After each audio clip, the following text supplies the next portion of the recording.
여러분도 9절까지 말씀으로 여호와께서 건지시리라, 여호와께서 건지시리라, 이런 제목입니다. 하나님의 백성들이 세운 나라가 망한다, 이건 사실 말도 되지 않죠. 그런데 주전 701년 예루살렘은 아수르 왕 사네립의 침공으로 존폐 갈림길에 있었습니다.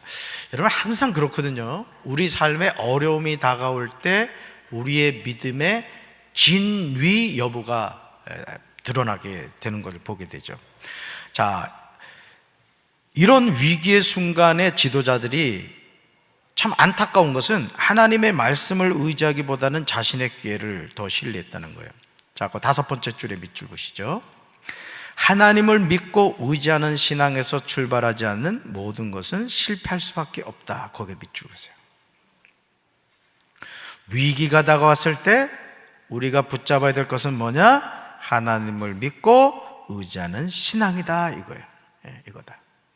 자, 질문 볼까요? 역경 속에서 구원의 은혜를 받기 위해서는 어떻게 해야 합니까? 첫째, 같이 읽습니다. 사람의 힘과 능력을 의지하지 말아야 합니다. 네. 자, 뒷페이지 넘길까요? 그 4번째 줄 밑줄 보시죠. 인간이 소유한 힘과 능력과 지식은 썩고 쇠하고 사라지는 한계가 분명합니다. 계속해서요.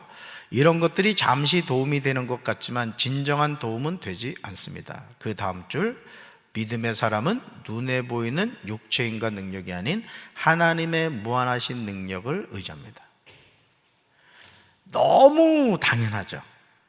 그런데 위기의 순간이 다가오면 우리 눈이 다 감겨버린다는 거예요. 우리 귀가 막혀버린다는 거예요. 그래서 여기 나오잖아요.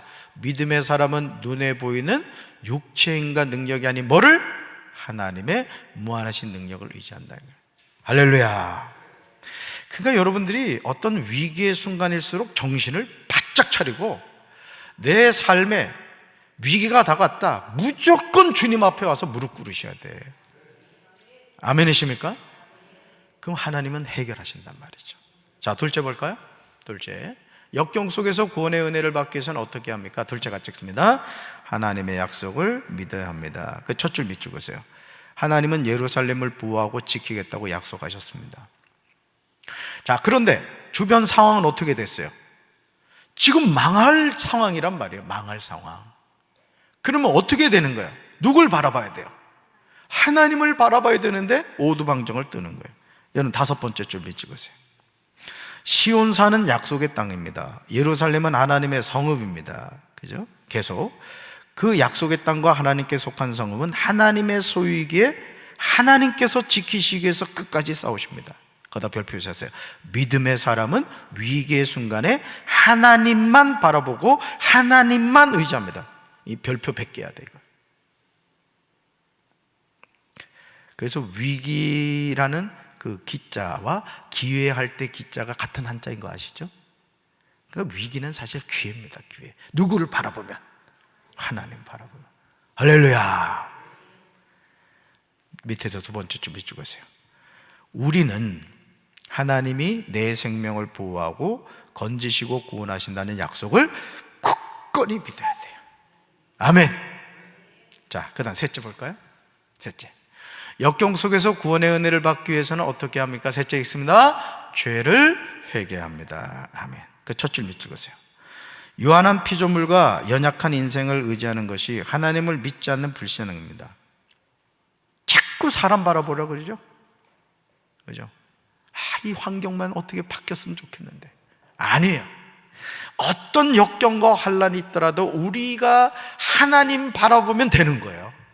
네. 아멘.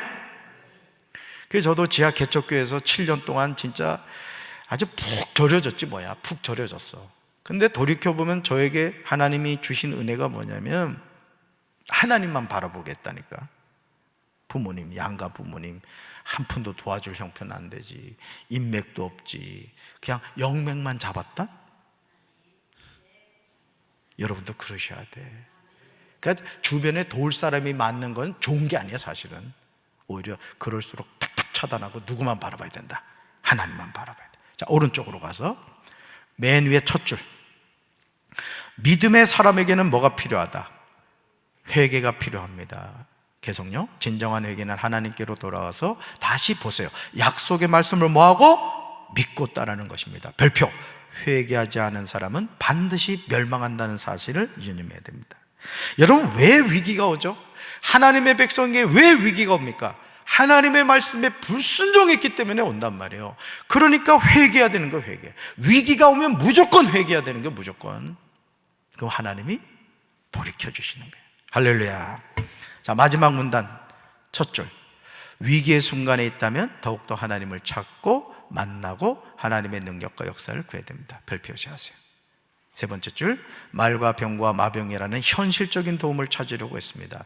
이런 불신앙과 거역의 죄를 회개하고 하나님께서 나를 위해 싸우신다는 뭘 소유해야 된다? 믿음을 소유해야 된다. 거기다 동거해야지. 믿음. 그러니까 사람을 의지하지 말라. 말과 병과 마병 의지하지 말라는 거예요. 오직 누구? 하나님. 자, 말씀 행하게 볼까요? 어려운 일을 만났을 때 의지하고 싶은 대상으로 가장 먼저 무엇을 떠올립니까? 그죠? 대답할 거 많죠? 그 다음 두 번째, 하나님을 생각할 때 떠오르는 이미지는 무엇입니까? 이거 한번 생각해 보시라는 거예요. 세 번째, 본인이 경험한 회개하지 않은 사람의 결과는 어땠습니까? 성경에 나오는 대표적인 게 가룟 유다잖아요. 목매달아 죽었잖아요. 창자가 터져서 죽었어요. 그러니까 여러분, 오늘도 우리가 회개하면 기회가 있는 거예요. 회개하면. 따라서 회개하면 기회가 있습니다. 아멘. 자, 삶에 적용하게 보면 어려운 일을 만나거나 위기에 직면했을 때 믿음으로 이길 방법을 적어보고 적용해 봅시다. 무조건 무릎 꿇으면 돼요. 무조건. 아멘. 한 주 동안도 이 말씀 잘 붙잡고 승리하시길 주님의 이름으로 축원합니다. 자, 좌우에 계신 분들과 인사합시다. 수고하셨습니다. 빨리 끝나서 다행입니다.